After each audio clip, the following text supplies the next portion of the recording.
desafio, né?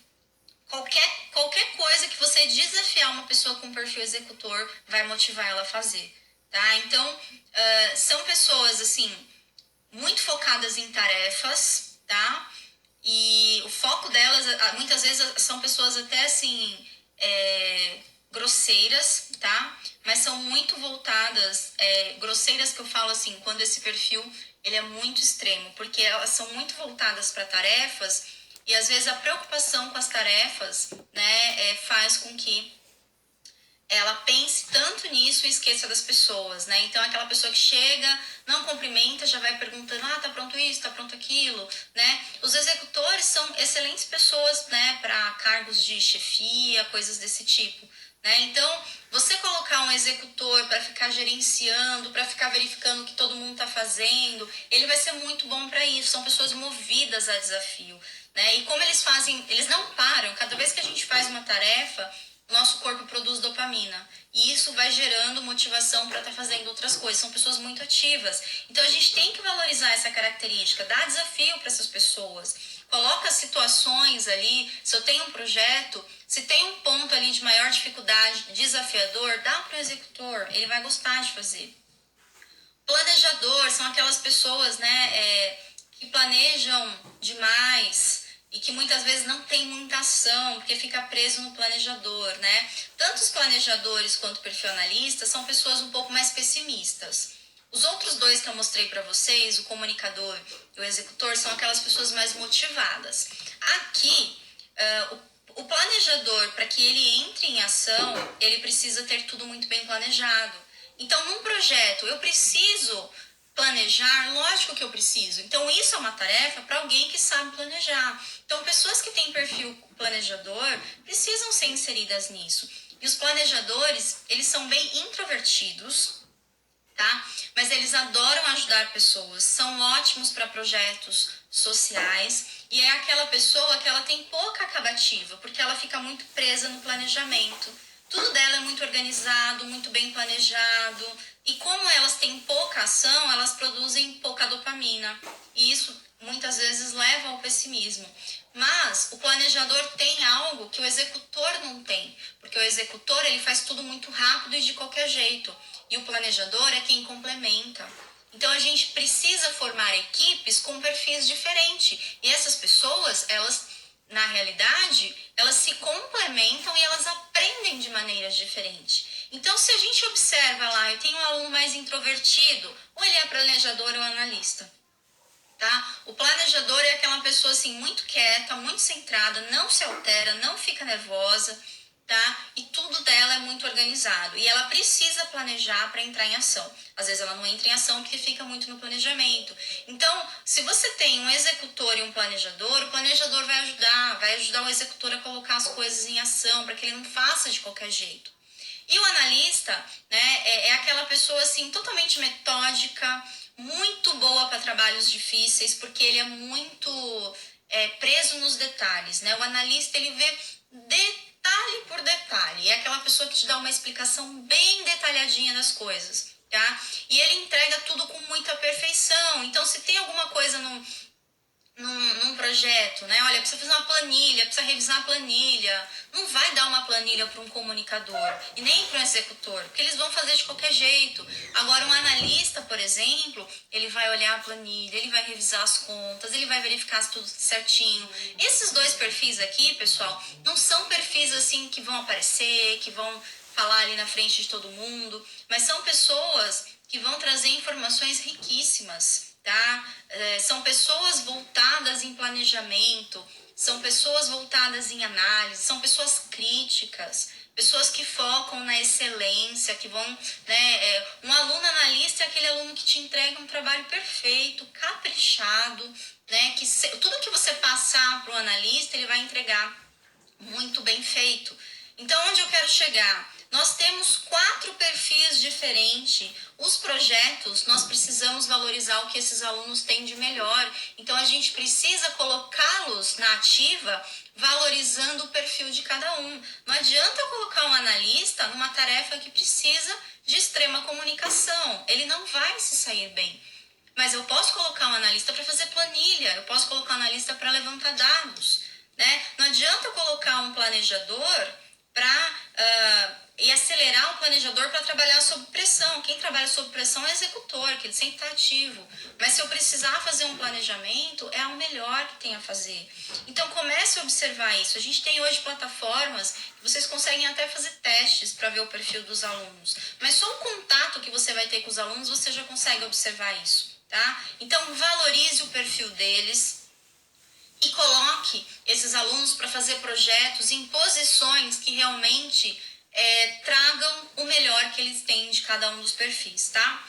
Uma outra coisa que eu falo que é extremamente importante, que está dentro da metodologia ativa, é que a gente precisa ser capaz de aprender para toda a vida, tá? Esse é um estudo feito pela Universidade de Oxford. Em 20 anos, pessoal, daqui 20 anos, 47% dos empregos atuais vão ter desaparecido. Nós estamos formando crianças, jovens, adolescentes que vão trabalhar em áreas que a gente não sabe, tá? Novas oportunidades de trabalho vão surgir. Fala-se muito do conceito de empregabilidade. A empregabilidade ela vai existir, mas vão ser empregos, vão ser trabalhos muito diferentes do que nós temos hoje. E nós estamos com uma velocidade, né, de mudança das coisas muito grande. Então, algo que eu ensino hoje para o meu aluno pode ser que esteja obsoleto quando ele for entrar no mercado. Então, ele precisa aprender sozinho. A gente precisa ensinar as pessoas a aprender. Esse é um dos pontos fortes no sistema educacional da Finlândia. Ensinar a aprender, tá? Todo mundo precisa aprender. E aqui a gente tem... Eu coloquei algumas definições, né? O que é estudar e o que é aprender. Estudar é fazer o possível para aprender, conhecer ou compreender. Pensar demoradamente sobre, decorar ou memorizar. Quando a gente estuda, pode ser que a gente está aprendendo algo? Sim, tá? Mas pode ser que você está memorizando. Lembra quando a gente falou do sistema límbico? Estudar em cima da hora pode me levar à memorização, tá? Agora, aprender é ir adquirindo conhecimento. Aprender é algo que é para toda a vida. Qual que é a diferença? Quando eu aprendo, eu estou num processo, né, que é para sempre. É ir adquirindo conhecimento, é algo que vai para a vida toda. Então a gente precisa focar em aprender. O aluno precisa entender como que o aprendizado acontece. Então ensinar o aluno a aprender faz parte das metodologias ativas, tá? As habilidades técnicas são importantes? São, mas elas têm prazo de validade e esse prazo de validade é curto. Quantas profissões, pessoal, não surgiram em um curto intervalo de tempo? Tá? Podem parar para pensar nisso. Então, as habilidades técnicas, elas têm um prazo de validade curto, por isso a gente precisa aprender para sempre. Quando esse aluno sair da escola, sair da universidade, ele tem que estar apto a aprender sozinho, porque as coisas vão mudar, novidades vão surgir e ele precisa estar preparado para lidar com isso. Isso é extremamente importante, tá? Então eu preciso criar uma pessoa que ela não dependa mais de mim, que no futuro, quando ela não tiver mais um professor, novos conhecimentos vão acontecendo e ela precisa conseguir aprender isso sozinha. Então, é aprender para sempre. A gente precisa trabalhar o aprendizado com o aluno. O aluno precisa saber como que o aprendizado acontece para que ele consiga aprender sozinho, tá? Uma outra coisa que também faz parte da metodologia ativa é o empreendedorismo, né? O que é empreender, tá, pessoal? Empreender é resolver problemas, tá? O empreendedor não é necessariamente alguém que tem um negócio. Eu posso ser um comerciante, mas não necessariamente eu sou empreendedor.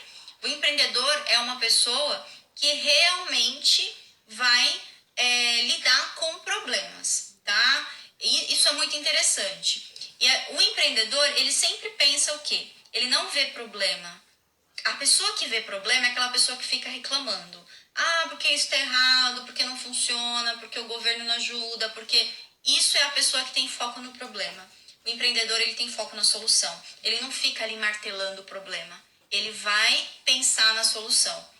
Para pessoas que têm visão empreendedoras, problema é oportunidade. Onde tem problema, tem alguma coisa que precisa ser feita e ali pode ser uma oportunidade de crescimento e uma oportunidade até de ganho financeiro, tá? Então, quando a gente trabalha, né, o empreendedorismo na escola, é você trabalhar situações problemas. É você começar a utilizar esse aluno para resolver problemas. Então, o empreendedorismo, ele pode ser feito com uma abordagem direta ou uma abordagem indireta. O que é uma abordagem direta? É eu ficar ensinando para o aluno, gente, empreendedorismo é isso, aquilo, existem essas teorias, que isso é uma abordagem direta. Agora, eu não preciso ficar explicando para o meu aluno o que é empreendedorismo, mas eu posso desenvolver o espírito empreendedor dele quando eu coloco ele em modo ativo, quando eu transformo um aluno no estudante, né? Ou seja, eu vou criar um ambiente empreendedor. Eu vou cultivar o empreendedorismo em sala de aula. E aqui eu gosto de mencionar esse exemplo que foi desenvolvido, né? Isso aqui é um artigo da Universidade Federal de Minas Gerais, tá? No qual foi trabalhado o empreendedorismo com os alunos, né? Então eu acho muito interessante. Eles criaram um projeto, ó, né? Esse projeto, na realidade, fazia parte dessa disciplina, ó. Estrutura do curso, transformando rejeitos em materiais de importância tecnológica, né? E o objetivo era desenvolver o empreendedorismo. Mas não foi falado de empreendedorismo aqui. Então, ó, eles fragmentaram em 3 módulos, ó, discussão dos principais rejeitos gerados na nossa sociedade. Então, isso é importante, o nosso aluno tem que ser significativo para ele. Qual é o problema da tua região, tá? Discussão dos processos de reciclagem de alguns rejeitos e, ó, escolha pelos grupos de alunos de um rejeito específico. Então, os alunos aqui, na realidade, eles tinham que escolher um rejeito e aí eles iam propor mudanças, tá? Então, o que eles fizeram aqui? Trabalharam com problemas. Eu não fiquei discutindo o que é empreendedorismo, mas eu fiz o aluno sentir o que é empreendedorismo. Então, empreender é resolver problemas. Vamos levantar. Quais são os problemas que tem na nossa cidade? Como químicos, como nós podemos ajudar a resolver esse problema? Aí sim você vai começar a colocar, né, esse aluno em ação, tá? E muitas vezes o problema o próprio aluno vai te trazer. É começar a escutar o que esses alunos têm a dizer, é entender a sociedade, é entender a comunidade local, né? Então isso aqui é muito, esse trabalho aqui eu vou deixar a referência no final, mas ele mostra na prática. Ele não ficou explicando o que é empreendedorismo, mas ele fez o desenvolvimento do empreendedorismo em sala de aula. E isso é trabalhar com projeto, isso é trabalhar com metodologia ativa, tá? E aqui eu gosto de dizer, eu coloquei essa frase para a gente terminar, né? Ó, o analfabeto do século XXI não será aquele que não sabe ler e escrever, mas aquele que não consegue aprender, desaprender e reaprender. As coisas estão mudando, pessoal, muito rapidamente. A gente tem que ter, né, a capacidade de aprender algo, e eu sei que daqui a 5 anos isso que eu aprendi já não serve mais, né? Por isso que a gente fala no desaprender. E eu tenho que estar com a mente aberta a estar aprendendo de novo. E isso vale para nós, professores. Então, a metodologia, muitas vezes, que nós fomos criados, que na nossa vida escolar foi aplicada conosco, pode ser que hoje já não funcione mais. Então, esse método tradicional, ele foi importante até um certo momento. Hoje, nós temos outros recursos, nós temos outros materiais, nós temos outras coisas que a gente pode trabalhar diferente. Então, assim como qualquer pessoa, nós, professores, eu, você, ou se você é aluno também, a gente precisa estar aberto a sempre estar aprendendo, estar aberto às mudanças. Então, aprender a aprender é algo extremamente importante, tá bom? Pessoal, eu tenho um material, um e-book, ele é totalmente gratuito, tá? O nome dele é Saiba Como Aprender Mais Estudando Menos. Nesse e-book, eu falo bastante sobre técnicas de ensino, como que realmente a gente aprende, né, do ponto de vista da neurociência. Então, e aí vocês vão ver que é uma forma totalmente ativa, né? A gente precisa colocar os alunos na ativa, tá? Vocês podem estar fazendo download por meio desse endereço, www.thebestprofessor.com.br/ebook gratuito, tá? E pode baixar o material, vocês vão ter uma noção melhor de técnicas de ensino, né, e técnicas de aprendizagem, entender como que o aprendizado acontece, tá? Então, se quiser um pouco mais a fundo nisso, pode estar baixando esse livro. Aqui eu coloquei algumas referências que eu utilizei para fazer esse material, né? O livro Start With Why, do Simon Sinek, alguns dos materiais do professor Peer, que fala muito sobre a neurociência na educação, o livro Princípios de Química do Atkins, também Princípios de Neurociência, e aqui um artigo que eu mencionei, né? O estímulo ao empreendedorismo nos cursos de Química. Tá? Bem legal. É um trabalho do pessoal da Universidade Federal de Minas Gerais, tá bom? Bem interessante. Pessoal, aqui seguem os meus contatos, tá? Minha página no Facebook, tá bom? Também a minha conta aqui no Instagram. Eu tenho meu canal no YouTube, que é o The Best Professor, Química para Universitários. Lá vocês encontram vários conteúdos, também bastante coisa de química, de neurociência, de material para professor também. E esse aqui é o site do The Best Professor, thebestprofessor.com.br, tá? Pessoal, muito obrigada. Eu queria agradecer e também parabenizar, né? Para mim é uma honra estar participando mais uma vez aqui como palestrante desse congresso online. Eu considero isso também como uma inovação, né? Eu sei que nesse ano nós estamos passando por um momento atípico, né? Por conta aí do Covid-19 e tudo mais. E aí eu acho que nós temos que observar também tudo que está acontecendo como um aprendizado, né? E eu acho que essa questão do Covid também nos mostrou o quanto que é importante a gente dominar essas ferramentas à distância, para que a gente possa não só otimizar o conhecimento, mas fazer com que a nossa vida continue, né, apesar desse momento que a gente está passando. E nisso eu parabenizo aí todo mundo desse congresso, agradeço mais uma vez, né, já é o segundo, tive a honra de participar do primeiro, estou participando agora do segundo. Para mim é um prazer muito grande poder fazer parte dessa equipe, de colaborar aqui com as palestras. Espero poder participar aí mais vezes, estar contribuindo mais. E realmente essa é a tendência, né? A gente precisa começar a utilizar essas ferramentas, né, à distância, as tecnologias da melhor forma possível. E isso sim vai trazer muitos benefícios aí no nosso processo educacional, né? A gente tem que ver as tecnologias como uma amiga, e o nosso trabalho como professor, ele nunca vai acabar, desde que você também se adeque a essas mudanças que estão acontecendo, assim como qualquer outra pessoa. Qualquer profissional realmente, né, precisa se adequar a essa nossa nova realidade para que a gente possa se reinventar e evoluir cada vez mais, tá bom? Pessoal, foi um prazer, espero que vocês tenham gostado, e qualquer coisa estou à disposição para que vocês possam aí estar conversando comigo, tá bom? Até mais, pessoal, foi um prazer.